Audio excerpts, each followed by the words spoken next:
I made some cinnamon rolls the other day. I tried the TikTok viral thing where you take just a canned cinnamon roll, space them out, and pour a little bit of heavy cream in the on them and on the bottom. And it was unbelievable. Because the heavy cream like absorbs into it.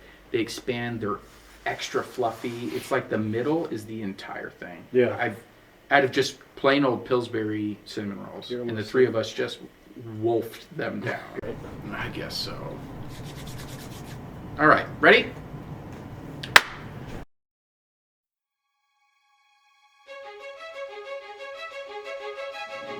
Check Complete, a referee podcast, is an educational resource for referees by referees, designed to connect and develop soccer officials of all ages and skill levels to better serve the game both on and off the field. Welcome back to the Check Complete podcast. It is season 2, episode number 14. I am privileged to be sharing the couch with FIFA Assistant Referee, Kansas referee, Kyle Atkins. Kyle, friend of the podcast, welcome back. Thanks for having me. Happy to be back. Yes, not everybody gets the invite back, so you're doing at least something right. I feel very privileged that you went through the entire Rolodex and nobody would answer your call except for me.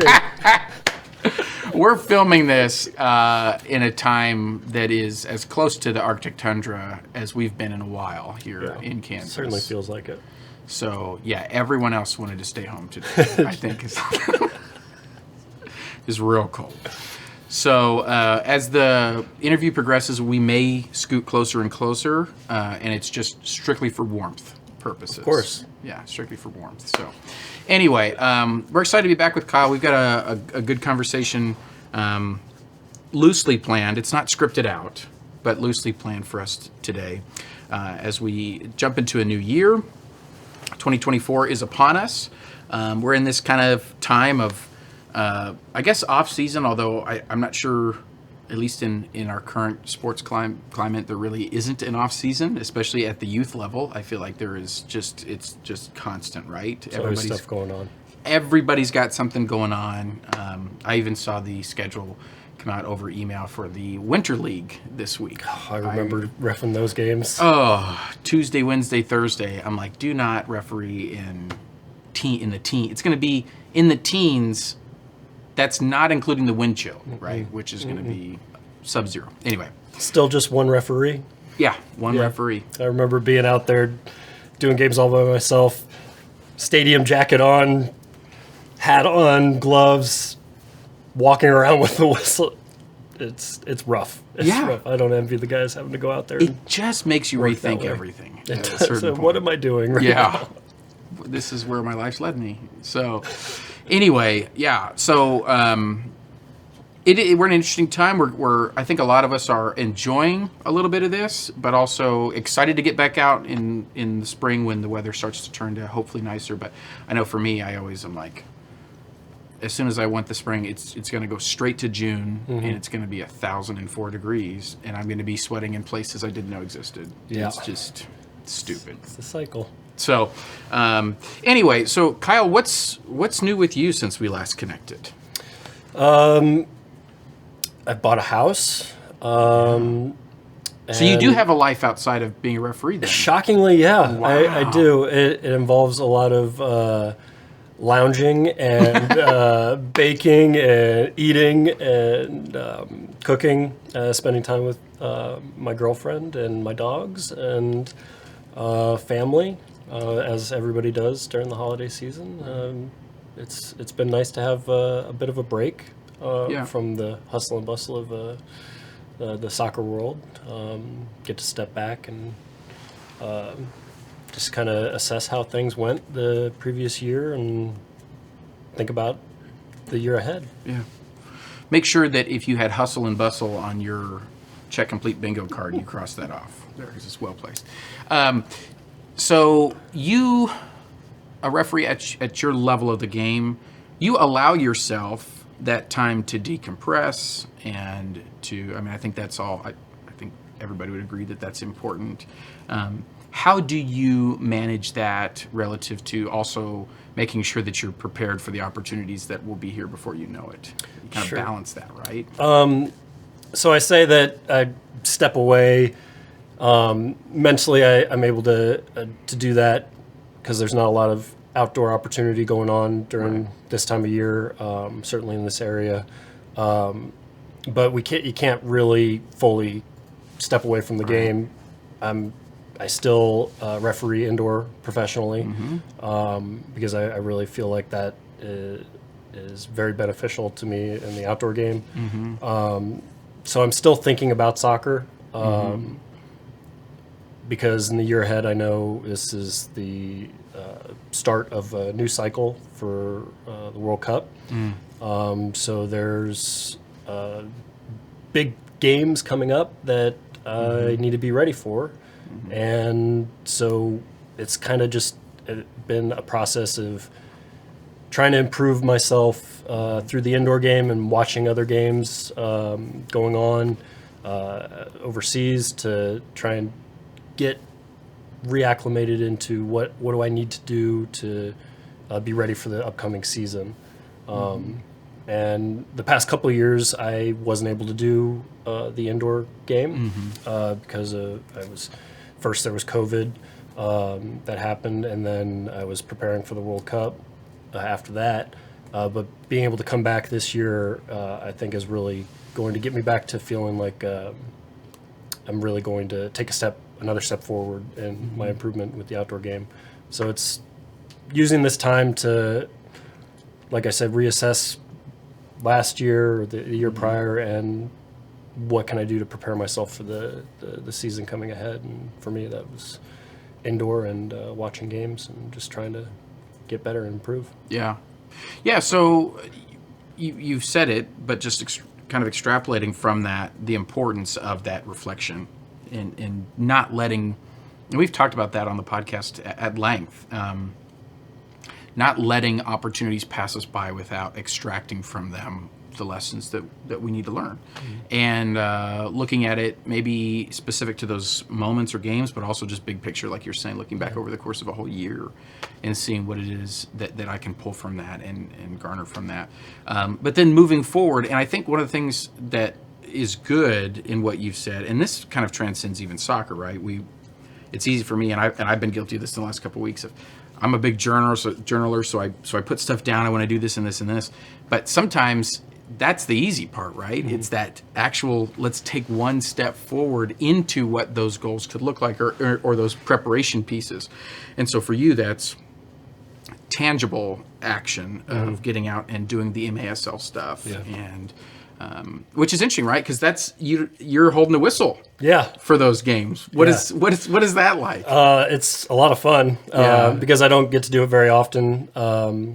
I don't ref a lot I don't really do college anymore. And that was an opportunity for me to blow the whistle. But indoor allows me the ability to run around out there and pretend I'm a referee. And but it really, it's a lot of fun getting to officiate that kind of game. It speeds up your decision-making process because the indoor game is so quick. There's no real breaks in it. You're one thing after the next, and you got to be on your toes at all times. So it helps with it speeds up your thought process and your decision making.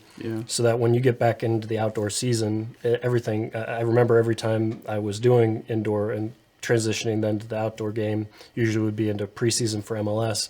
I do the preseason games, and it would seem so slow compared to what I had been just doing for the past few months with indoor. And I'm looking forward to that again because when you take so many months off of doing outdoor games, and then you jump back into it without having done anything else, you're usually using a game or two to shake the rust off and getting back to the used to the pace of play and everything. And now it's going to be like there wasn't any break. It's going to be picking up right where I left off and making everything seem like it's so much slower in outdoor and able to process things a lot faster because of the work that I've been doing in indoor. So yeah, that's cool. Now you've done some futsal too. Yep, in your life. right? Was that primarily at the youth level, or did you get okay? But I never did anything because we didn't have anything locally Right. at an amateur, adult, professional level. Mm-hmm. Certainly, if there was, I would have loved to have gotten involved with that because I really enjoyed futsal quite a bit when I was refereeing the youth side of things.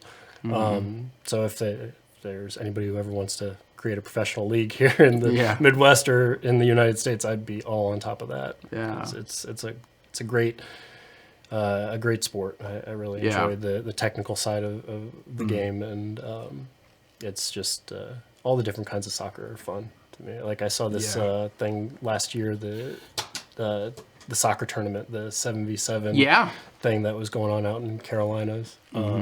That looked like a blast. Something that I wish I was able to get involved with this summer, but I think the international calendar is going to keep me away, unfortunately. Oh, interesting. Yeah. Well, there's been another one where it's like 3 teams playing each other, and I'm sure somebody. Does anybody remember? I'm sure those of you watch. There's somebody watching. About the Wrexham when they came over last summer? That was the soccer tournament that came over. But there's another thing that's going on. I've seen viral it's like clips 3 goals, and there's like arcs and little circles. It's 3 teams playing at once. And is it multiple balls at the same time, or is it just one? I think it's just one. I think it's just one ball. Thank God. That would be a mess to officiate. Might be fun to play in, though. Yeah, I'm going to save the joke there. But, I think...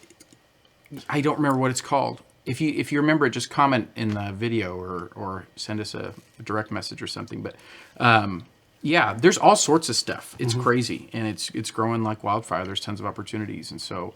I guess in some ways that does keep us engaged, but I know the officials that I get a chance to work with in the state of Kansas, it's like, don't miss opportunities to stay engaged and sharpen your skills, that kind of thing, but also please don't run yourself ragged for 12 straight months.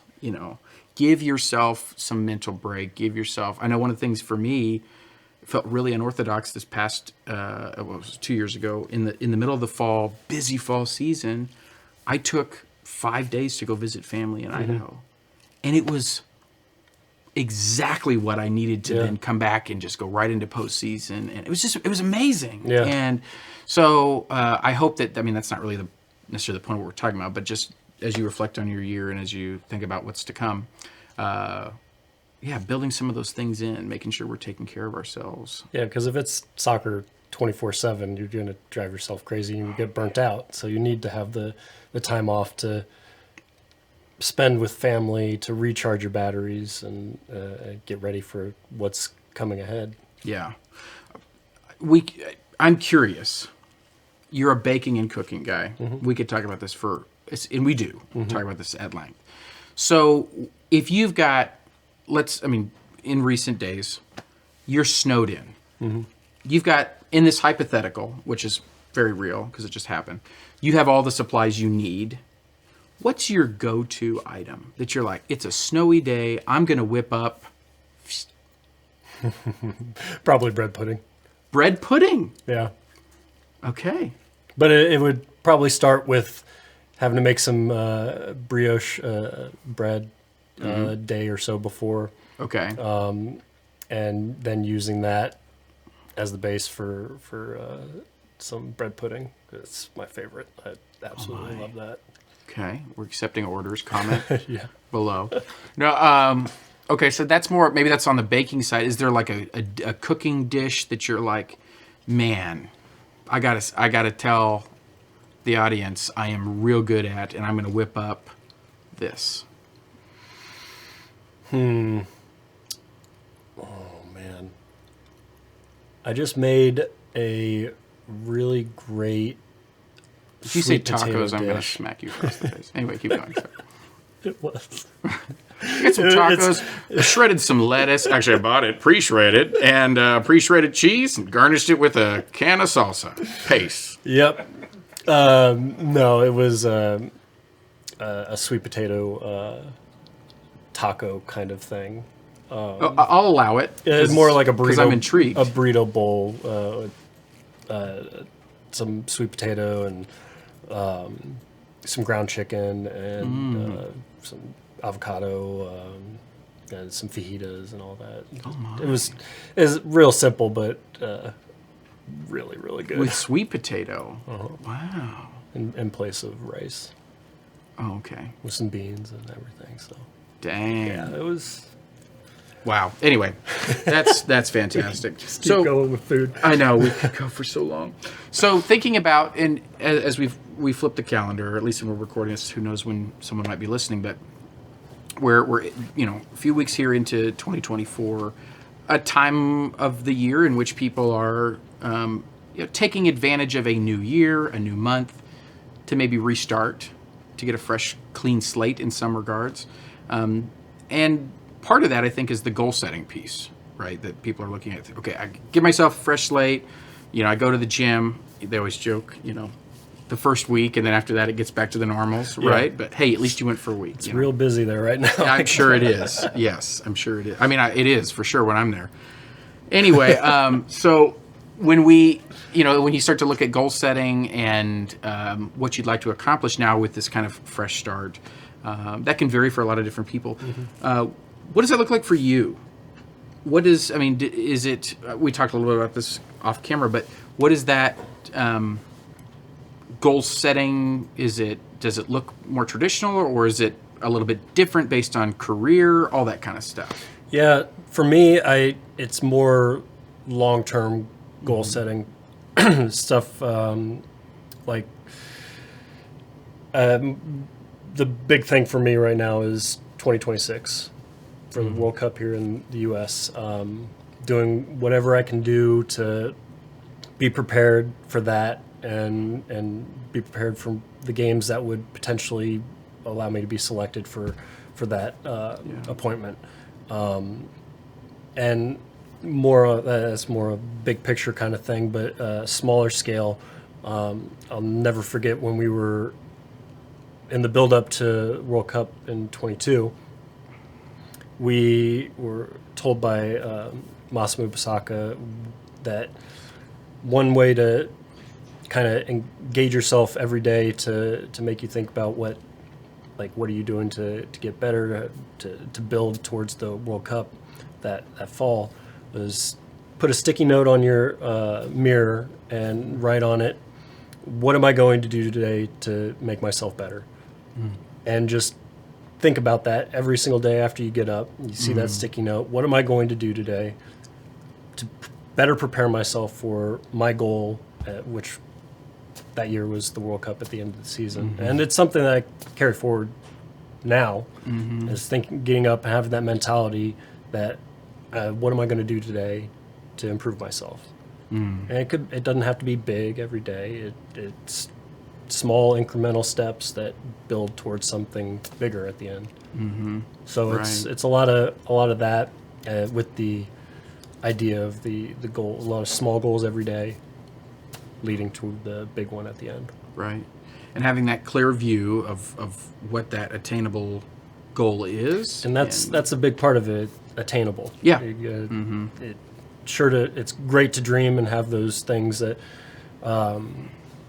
are far off and maybe just barely out of reach, that you think about all the time, but setting attainable goals for yourself, I think, is really important. Yeah, absolutely.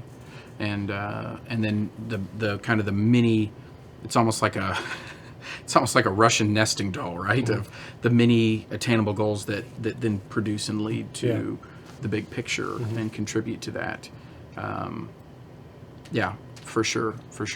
So having that clear picture, and I think there's many that are curious at the level that you're working at the World Cup level. Is there guidance from CONCACAF, from FIFA, from these large organizations to say, hey, these are the things that we want to see, and then those become the more tangible sub-goals?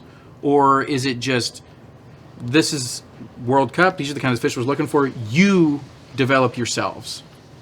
Yeah, they give us kind of a roadmap as to what events are happening throughout the year, and you kind of use that as a basis for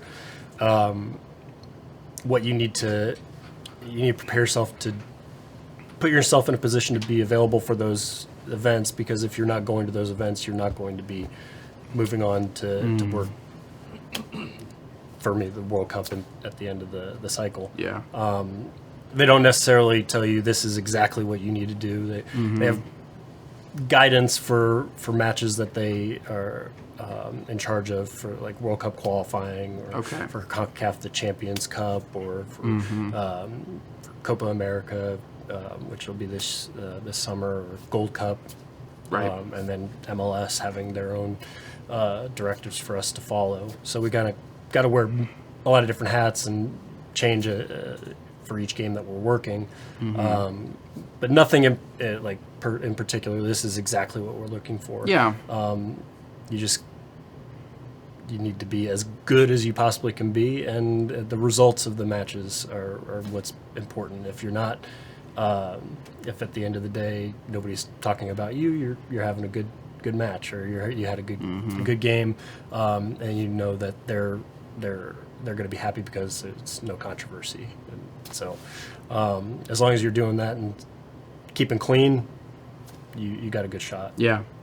So I know that there is education offered through CONCACAF and through obviously with pro at the domestic leagues and things like that. Is there those opportunities to continue to develop yourself, as well as just working the events?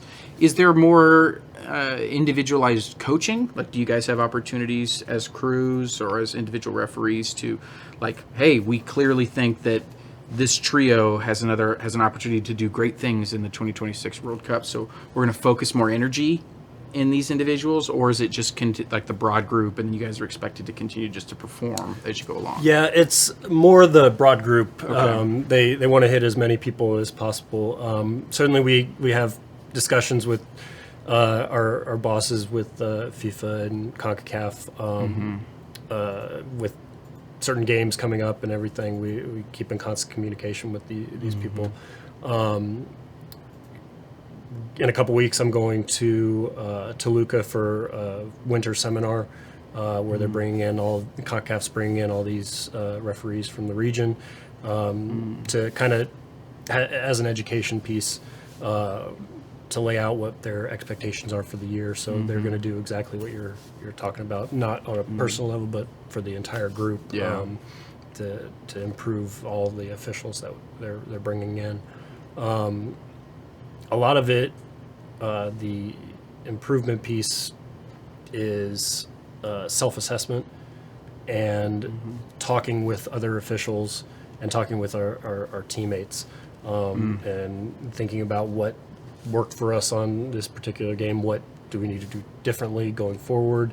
What do we need to do? What have we noticed in the past and trends that we wanted to change from the last cycle to this cycle? Because we've worked together.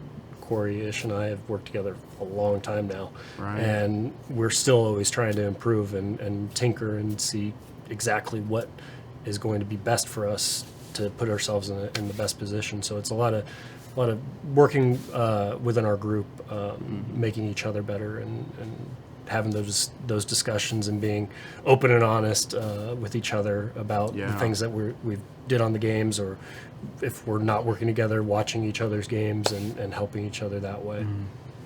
Yeah, wow. If they're doing it at the highest level of our country and world, then let's not miss opportunities to do the same in our own neck of the woods. Yeah. We're going to be back in just a second to talk more about some of this, as well as a level of kind of mental perseverance and thinking about that relative to individual games and the whole crew. So stick around. We've got these words from probably JF Consulting. The Check Complete podcast is brought to you in part by JF Consulting Tax Preparation and Bookkeeping. Taxes suck, we can help. All right, we're back here with FIFA Assistant Referee Kyle Atkins, just discussing. We were talking about goal setting and then some of the steps to achieve, and along those steps to achieve, or that path to success, whatever that looks like. Which it's a whole separate conversation of what is success, what's attainable and achievable. along that path, there will inevitably, and we've heard this many times through a lot of our guests that we've had. You even talked about this. That was part of the questions we posed to you when we had you back on in season 1. There will be setbacks. There will be things that are, not ideal. Things that go, the trajectory changes. And that's both, I think what I would like to unpack a little bit is how we handle those things, not just big picture, career-wise, but even in-game. So it's twofold. When we obviously have a clear picture of how we want a game to go. We want minimal interference with maximum outcome for safety and fairness, and we want to be the least talked about thing relative to the match, right? And probably similarly within our careers, minimal interference, maximum impact related to maybe some awards and stuff feel pretty good, but by and large, what we're doing, especially as an assistant referee, right? Stay out of the limelight, do your job, and do it very well. And so as we think about this kind of mental perseverance that it takes to kind of be on the grind of really whatever level of officiating you're working, it might differ just based on the size of the crowd or the amount of cameras or the amount of social media attention. But a lot of the other things around it are pretty consistent relative to any game that you're working. How do we prepare ourselves and then persevere through? So we won't spend a whole lot of time on the preparation side, but I do think that there is something to the perseverance, the mental perseverance that it takes when those tough times arrive is laid on top of a foundation of preparation, right? And so I think a lot of we touched on that before the break, but I don't know. Are there things that you can point to relative to preparation that you feel like because of these things that I've already done or am doing, if a roadblock were to come, I feel more prepared for it? Is there levels of preparation that you could point to? I'd say the biggest teacher in terms of preparation is having gone through it before. So a lot of times we learn best by failure. So if it's something that's happened before, then you know how to handle it going the next time it comes up. But I remember one preseason in MLS, we had a guest speaker come in. They talked about, I can't remember who it was, but they talked to us about understanding what kind of game you're having on the day. And you want to every single game give your best effort and be on your A game. And the reality is you're not always going to have your A game in your toolbox. So it's not about whatever you can do to keep doing something that you just don't have in the bag that day. It's what can I do to have my best B game? What can I do to have my best C game? That it's not going to go below where you are at on that given day, and just accepting that this is where you're at today, and not being just staying at that level and not being worse than that. And what can I do to maintain? I'm going to have the best B level game that I've ever had. What can I do to get there? And that was really interesting to me because it's true. You're not going to be at your best every single time you're out there. You want to be, and you strive to be, and you do the things and mentally prepare to give that. But ultimately, you're going to find out through a decision or just a feeling like it's going to be one of those days. All right, let's buckle down. Let's get back to. For me, if I know I'm having one of those days, it's let's do all the basics. Let's nail down all of that, because I know that's if I feel like I can get all those basic things down, being in position, staying with the second to last opponent, follow the ball all the way to the end line, eye contact with the referees, all the bread and butter stuff that we have come up with. If you build from that, you have a much better opportunity to be the best that you can be on that day, instead of dwelling in the I'm not A+ material right now. Yeah. And the more you dwell on that, you can spiral and Yeah. lose focus and ultimately not be as successful as you could possibly be. So like, Yeah. in terms of like getting a decision wrong on the day, it sucks. It happens to all of us. We get things wrong. We got to have the mind of a goldfish, especially as an assistant referee. We need to move on, like we were talking about before we started recording. Move on to the next decision, getting the next decision right. Not dwelling in the past, because the more you dwell on that, you're not focused on what's happening in front of you or what could happen going forward. So having the mind of a goldfish, moving on to the next play, focusing on the little things, getting the little things right. Let's get through the next moment. Yeah. And a big thing that helps me are my teammates if I make a mistake. Yeah. We all as a crew understand what it's like to be in the position that you are with if you make a mistake, and leaning on them for support or offering your support to a teammate that has made a mistake. It really does a lot to build back your confidence and understand that you've got people that are in your corner on the day to help you get you through. Words of encouragement or just little reminders that, hey, that this mistake, it doesn't define you. We know you're better than this. We know, just get back to what you're doing. Just keep going. Get the next one right. Having that support is crucial. And bigger picture, afterwards, you know you've made some mistakes. You've done the self-reflection. You're like, I didn't have a great game. Usually I give myself 24 hours. After the game, 24 hours to lament and beat myself up and be down about it. And then after that, let's get to work. Let's watch it. What was the reason why I missed the call? Why wasn't I at my best? Was it maybe it doesn't have anything to do with anything on the day? Maybe it's something that I was not ready for during the week leading up to the match. Sure. So it requires self-reflection and self-assessment for the match, and leaning on your support system at home. Yeah.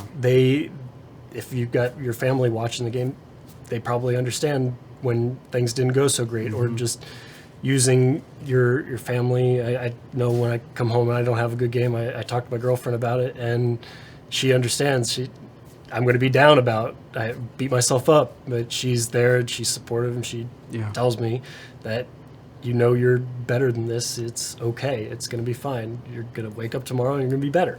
And there's going to be some probably pretty darn good bread pudding. Oh, for sure. Right? For to sure. take out the frustration via baking.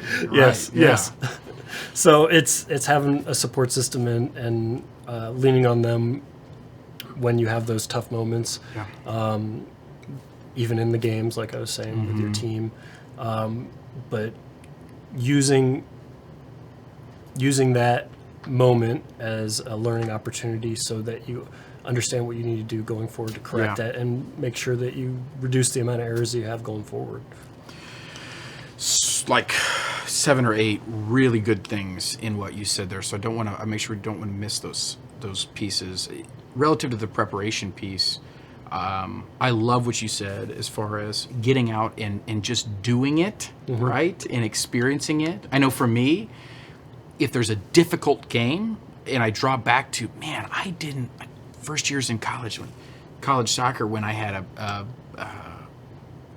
early on I had a men's Division II whistle, and I'm like, I'm not ready for this. I don't think I'm ready for this. But I thought back to, man, I've had a couple of these like summer KCK men's league games that are probably not nearly as, this game's not going to be nearly as intense, and I survived those, right? And then now I'll draw back to, if I've got a big, I can draw back to, man, my second year in the college chapter, I made it through a men's Division II game, and I actually went back and I didn't do nearly as bad as I thought. and pulling from those experiences, but having the courage to do it. And I think that's built upon some of the other things you even talked about, like a supportive team. Like we feel we've done the legwork. For me, when I work with people, I always try to make sure that the conversation is not just about our craft, but is a human connection, so that there is, whether it's explicitly stated or just implicitly felt, that we are together for that day. We're gonna have each other's back. Yeah. And even I was joking around. If I bake something, or if I stop, I will, like if I'm stopping by Quick Trip, I'll text my crew. I'm swinging through Quick Trip. Can I grab anybody anything? And they'll text back, and I'll usually time it to go, oh, it just left. No, I'm just kidding. But just driving away. Shoot. No, but I don't think we realize how important some of those little things are to then lay the groundwork for. That can give us the courage to then take those steps, to do those things, to maybe take those risks, and to get out and perform. And then it lays the groundwork for some of those things to overcome errors, or to face adversity, or to face anxiety related to what you're dealing with. Yeah. And so several really good things. You talked about the crew. You talked about, help me remember some of the other little kind of bonus points you talked about. Well, one thing that like you said, we discussed, and it's become kind of a mantra for me, is related to stepping into a big game or approaching an entire season. Sometimes I think the big picture can be very daunting.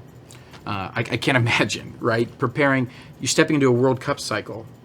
If you looked at the big picture constantly, now you've been through the cycle, so that's helpful. That tracks back. Oh, yeah. But it's still probably a level of just like, if you allowed it to, it could be so daunting that it could almost result in almost a paralysis, right? It'll eat you up. Instead of just going, whether it's the whole World Cup cycle, whether it's a specific season ahead of me, a specific game, or even this second half is going to be brutal, right? Yeah. We saw how the first half went, but I've got 45 minutes of I'm going to earn my paycheck, right? And so in those moments, for me, what I forced myself to do, and I will say this is translated to the rest of my life, and I wish I could give a polished, it's changed my life and I'm a different person. No, still fat, still single, all that. But if I just get the next play right, if I just do what I can, everything within my control, we could do the whole control the controllables conversation, which we won't. But if I can do everything within my control to try to get that next sequence right, and then once that one's done, whether I got it right or not, it's on to the next one, right? Let me get that next one right. And then if we do that, if we do one moment at a time, we've got a pretty good half. Yeah. Or we've got a pretty good season. Or we've got a pretty good 3 years. You just keep building upon the last decision. Right. Getting better, incremental improvement. Yeah.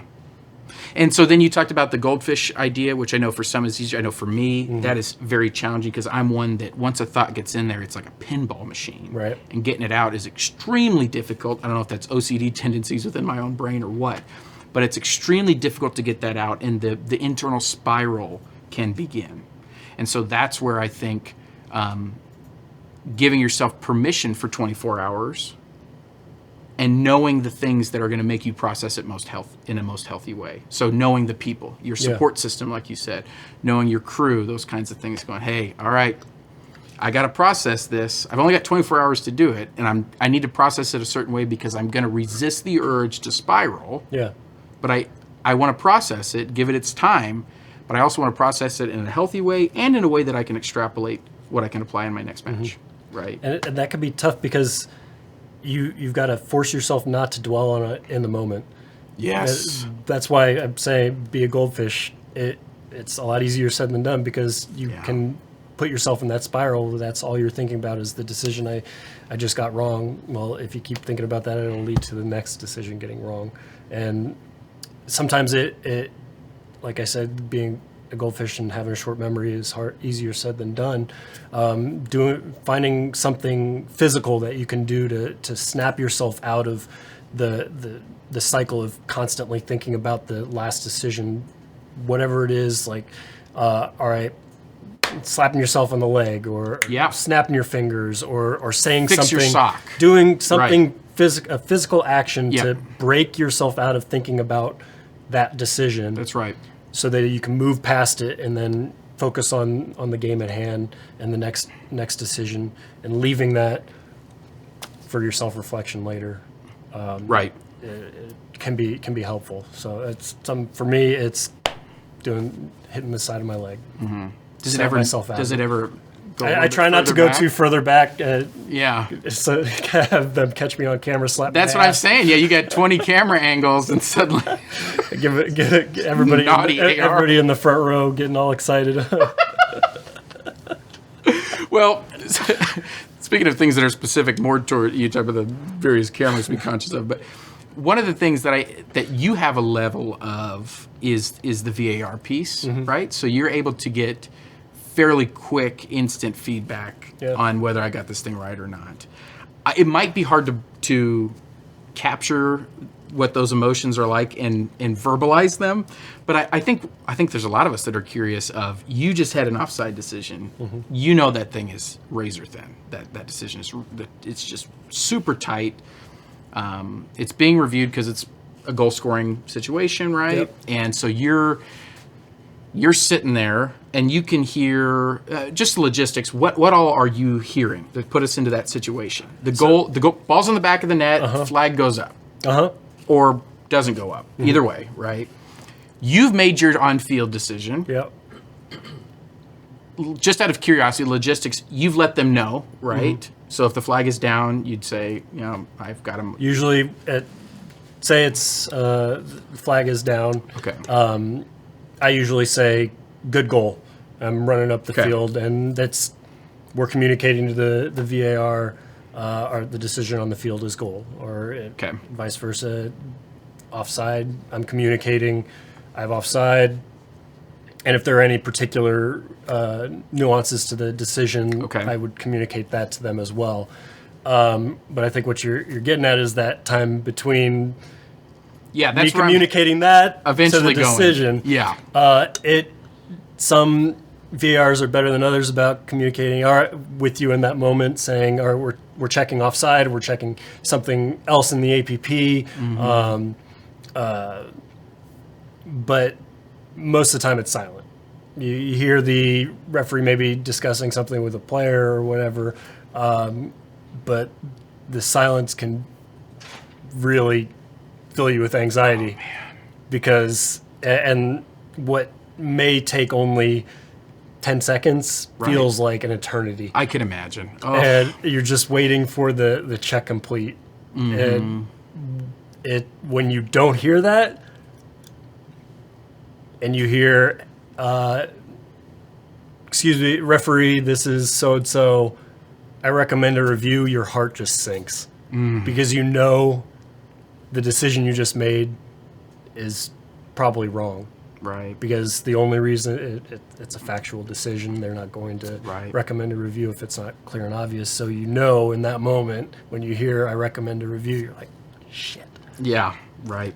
So you're like, I know it's coming, and then the referee in MLS goes to the monitor and looks at it. You know what's going to happen, and you have this like 30 seconds to a minute of just sitting in that feeling.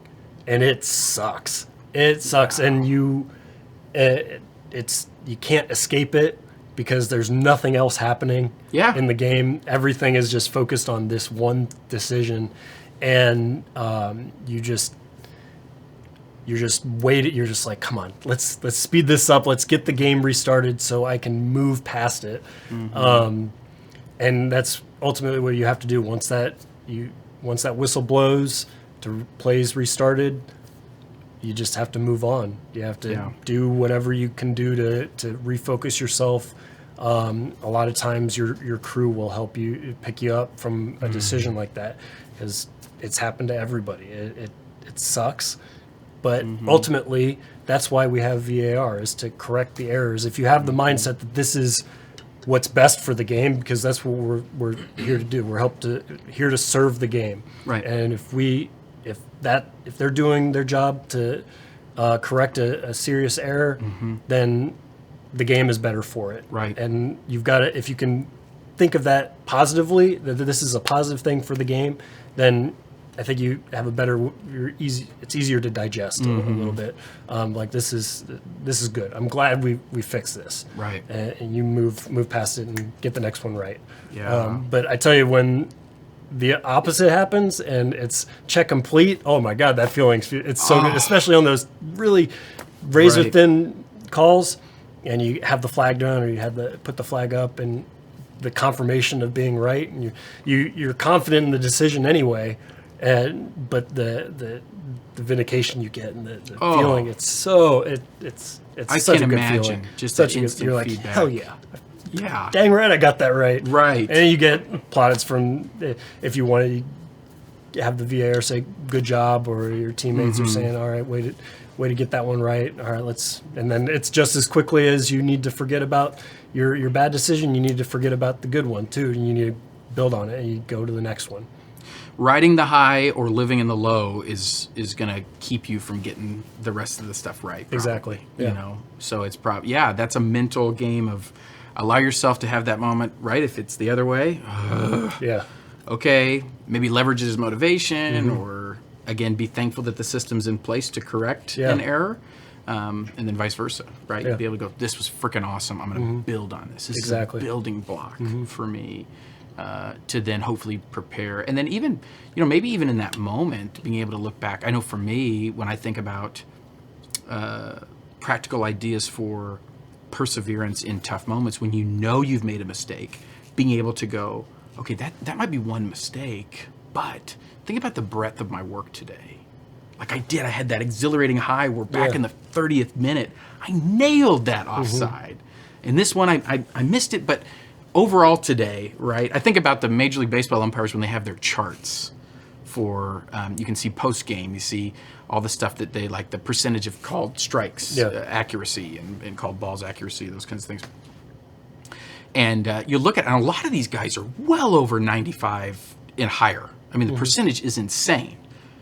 But what people remember is bottom of the ninth, the pitch that, for whatever reason, got called a strike, even though it was an inch and a half, 2 inches off the plate, right, or below the knee. And none of us are Major League Baseball umpires, but we understand the idea of being defined by one decision when the breadth of our work was much bigger. You got to have that perspective. Like we talked about before the podcast. You got to you can't focus on that one dark spot. You got to be able to see the forest through the trees. Yes. And your teammates, like you said, are a huge part of that. And I think a separate conversation is, obviously you have the opportunity to communicate in real time.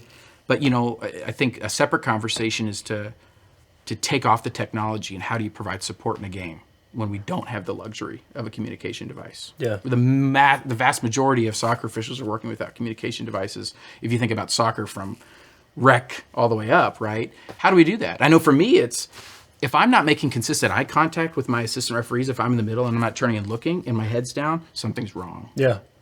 So knowing yourself well enough to then tell your crew, if who you know me as has changed, get me out of my own head. Yeah, and Do something. Right? That's why you got to have a pregame. Yeah. Because covering that kind of stuff when we're met with adversity, when I'm not doing the things I'm normally doing, here's what I need you to do, or what I'm expecting you guys to do to help to snap me out of this. And that's why it shouldn't just be a referee telling the ARs what to do. It should be a discussion in the group. Like, what are the things that will help all of us succeed? And snapping us out of it and building us back up. And a lot of that, like you were talking about, is eye contact and having that connection with somebody in a difficult moment, being like, making eye contact. Hey, you got this. Let's go. Come on. Move on. Let's do it. And you don't need to. Right. But visually seeing somebody like, let's go. Yeah. I know this is foreign to you, but like a smile. Smile. I don't recommend it personally, but I can understand other people might like it. It's not foreign to this Kyle, but once the uniform goes on and yeah. No, there's so much that could be unpacked, and we are amateur psychologists Yeah, right. that just have, you know, a lot of years of experience in situations like this. And I think we've come up with our own solutions to things. Yeah. And some of them are probably neurologically sound, others that just kind of piecemealed together to make something work. But I think that's... There isn't a one-size-fits-all approach to it. Exactly. Every single person is going to have something different. What the stuff that I do for myself might not be good for everybody else to use, but and vice versa. So it's finding what works for you, and you got to really have that self-reflection piece and think hard and be open and honest with yourself about your performance and what you do well and what's in your locker to be able to use to snap you out of those things. And I think this is underdeveloped in our community because it does require, we're digging into like you as a person, right? Yeah. Yourself. Whereas the other stuff is like, okay, I need to lose 20 pounds. All right. Not saying that's easy, but it doesn't require the same. I mean, there might be some, but it doesn't require the same. I need to fix my mechanics. I need to improve my foul recognition. I need to Something tangible. These are So, tangible, more surface level type Right. things related to your craft. Now what we're talking about, we talk about this all the time. We're talking about you, like people, right? We're talking about, I mean, even the effectiveness of referees related to soft skills and personality and things like that. Like that's way more intimate, way more personal. Yeah. And I know that is extremely, that's extremely daunting. Yeah. To peel back those layers and because it might show up something might show up that has nothing to do with soccer. Yeah. Right. You know, so not to go down that road, but this way, that's it. Having a support system, having people you trust and care about to talk to about that kind of thing. There's people that will be honest with you, even when you're not wanting to be honest with yourself. Somebody will provide the tough feedback that you might not want to hear but need to hear. Is incredibly important and will help you grow. Well, and on that wavelength, before we take a break, stop eating that full sleeve of Girl Scout cookies. Which camera should I look at? I'm looking right down the bore here. I get it. If you put the Thin Mints in the freezer, it's really easy to put the whole sleeve down. But fold it over, do it like a man does, right? Girls are so attentive to like, you know, and then they, you know, it's really like it seals in the freshness. We just fold the thing over and just put it back, okay? I got nothing. Yeah, we'll be right back. The Check Complete podcast is brought to you in part by JF Consulting Tax Preparation and Bookkeeping. Taxes suck, we can help. Well, I have thoroughly enjoyed the conversation with Kyle today. We're going to wrap up our conversation with a segment that we had not yet invented. We invented this, right? Like this didn't exist before our podcast. No. There haven't actually ever been any other podcasts either. Right? No, this this is the first ever podcast that mattered. No. So the This or That segment that we have introduced since Kyle was on the first. So I was like, we need to, if you're coming back to revisit the podcast, we need to revisit the This or That segment. So you know how it works. And to refresh the audience at home, for those keeping score at home, you will offer, two different items. So it will be either, blah or blee, and you have to pick which one you want. It won't be that Personally, simple. blah. You go with blah? Yeah, fair enough. On the weekends, for me, it's blah. But the weekdays, more of a blee guy. That tracks. And then any sort of explanation behind it is great. If not, you don't have to, but I will say it does kind of juice things up a little bit. And it might start some fights in the comments, which we're all about stirring up discord within the referee community. So, just kidding. Let's do it. All right, so we'll start out with a very important question. Ice cream or cake? Ice cream. I'm not a huge cake guy. It's the frosting. It might be a little bit of the frosting. It depends. I'll eat cake. But if I had the choice between the two, and this is going to be really dull, and I get stick for this all the time, I ice cream shops all over the country after games or whatever, and I always just get vanilla ice cream. Personal favorite is chocolate chip cookie dough. Hold the chocolate chips, just the cookie So you dough. just want cookie dough. I just love cookie dough and vanilla ice cream. That's fair. favorite. So are you a guy, though, just deviating from this slightly, are you a guy that likes things a la mode as far as your pastries or other desserts? Yeah. So if you're going to have a brownie, Gotta have with it. you've got to have ice cream with it. Gotta. Okay. All right. And the brownie's gotta be warm. You know what? Yeah. Oh, obviously. Yeah, you got to heat up the brownie. A little bit of fudge on it. A side of vanilla. Yeah, like I said, fudge is terrible. But brownie and vanilla, like a vanilla or like a vanilla bean, perhaps? Oh, yeah. Vanilla bean ice cream. Okay. All right. Coffee or tea? Gotta go with tea. I'm not a coffee guy at all. Do you like the smell of a coffee shop? I mean, sure. It's fine. But tea all day. As adventurous as I get is chai latte. Yeah, that's fair. But yeah, green tea on game days or chamomile put me to sleep. Or So what's your rise and give me that? Are you a caffeine guy? no, No, you're not. Not at all. So what do you feed off of? Water. Water. Yeah, tap water usually.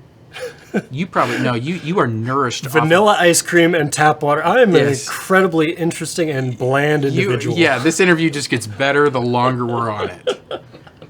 Yeah, that's crazy. You got to have something. I just imagine Kyle just feeds off of crushing the hopes and dreams of attackers who think they're onside. Right? Well, some people might know me for that. But You thought you scored, Yahtzee. Okay. Beach or mountains?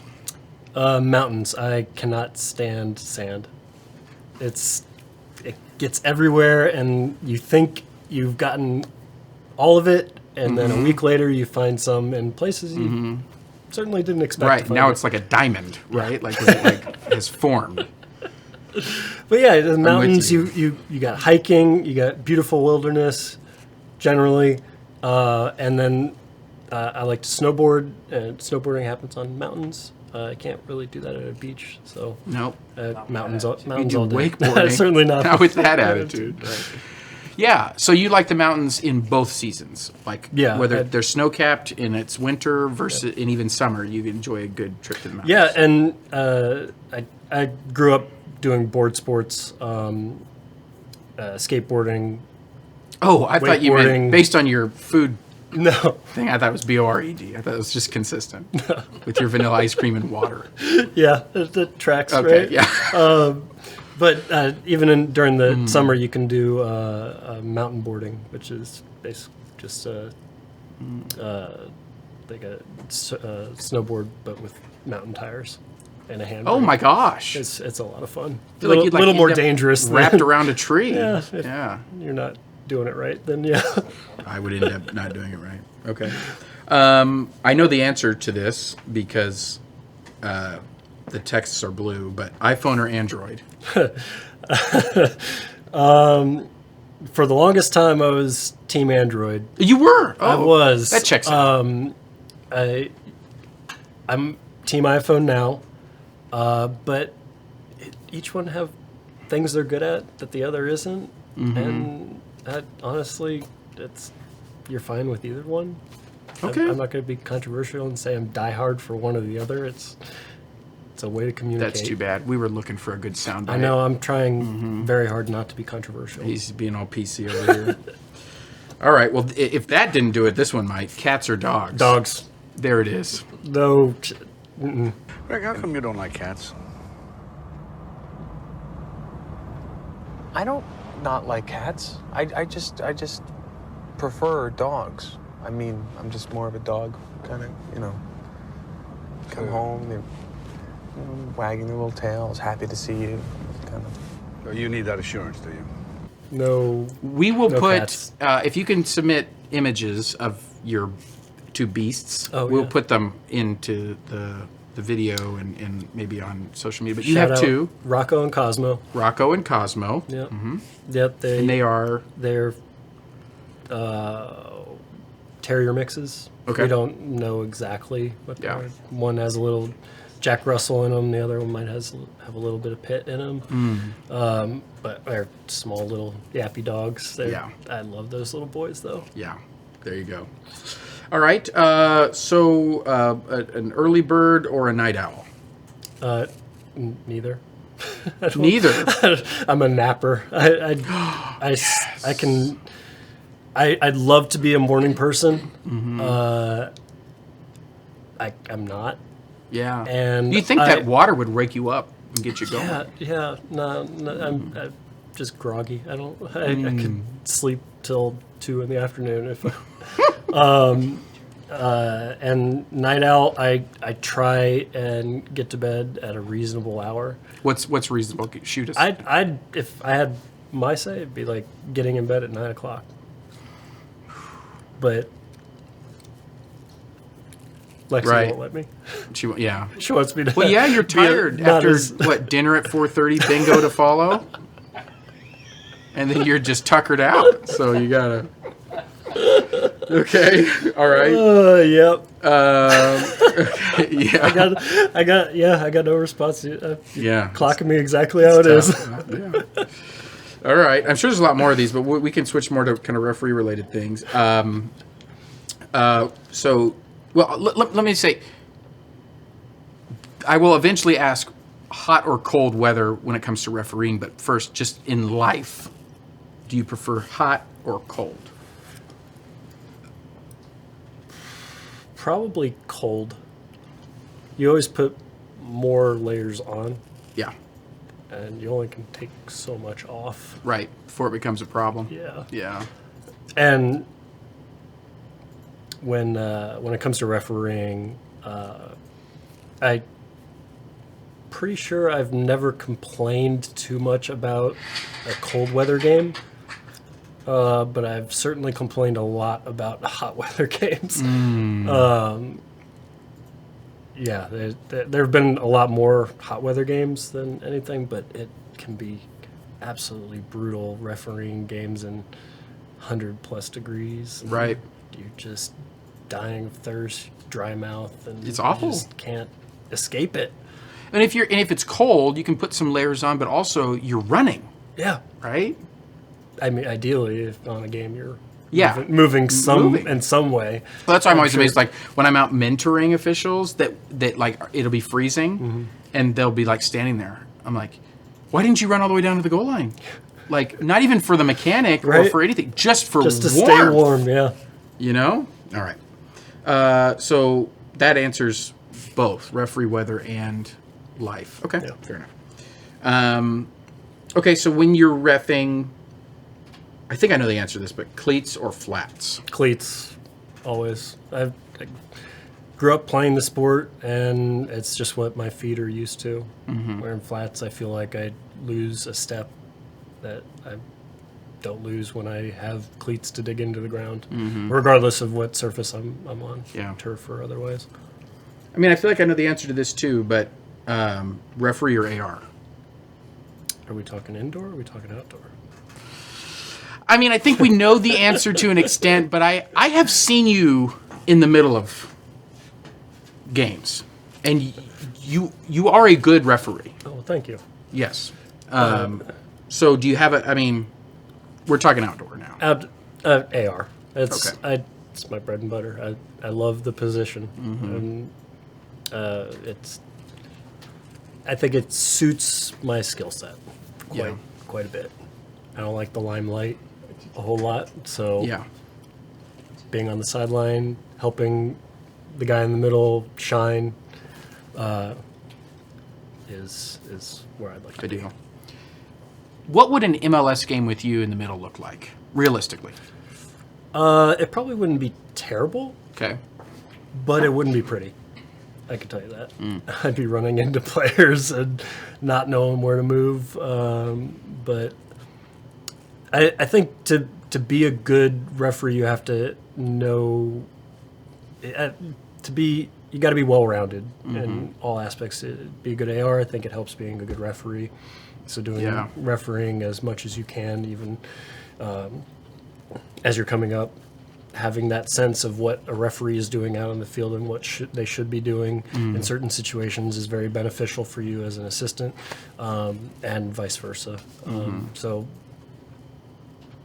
I don't think it would go too poorly, Yeah. but others may say differently. I mean, there was a very off chance possibility that could have happened this past year. There Right? were two. How many fourth officials did you do? I did two. You did two fourth officials? Two fourth officials.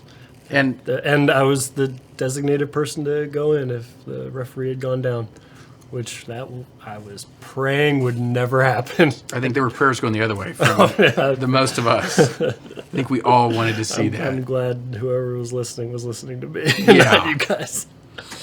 I would have, that would have sold tickets in the Kansas referee program. That might be the only tickets that were sold. And comms or no comms?